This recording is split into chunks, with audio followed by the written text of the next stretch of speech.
Старинная застройка нашего города отличается уникальными зданиями каменной архитектуры. Ярким примером архитектурного наследия Акмолинска является здание торгового дома 1907 года, который сейчас украшает историческую часть нашей столицы. Этот дом был открыт Матвеем Кубриным, одним из представителей купеческой династии Кубриных. После революции это здание занимали городские учреждения.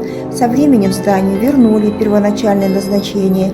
Вначале был открыт магазин ткани, затем центральный универмаг. В 1944 году во время пожара выгорели деревянные конструкции, и магазин не эксплуатировался почти 10 лет.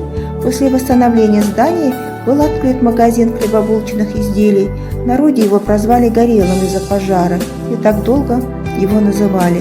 Затем в этом здании был магазин «Радуга», а сегодня он известен как супермаркет «Астана Мир Вкуса». Здание магазина является памятником истории и культуры местного значения. Его архитектура отражает смешение стилей, что было характерно для строительства того периода.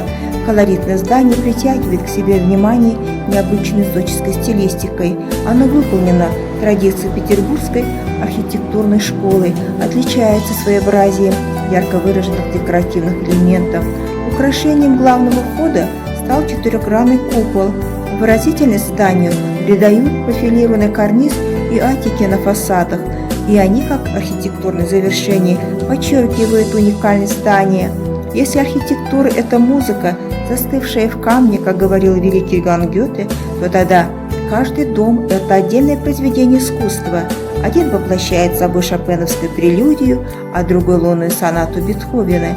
И так до бесконечности. Все зависит от восприимчивости и умения расслышать мелодию каждого здания. Интересно, какая же мелодия заключена в этом старинном строении?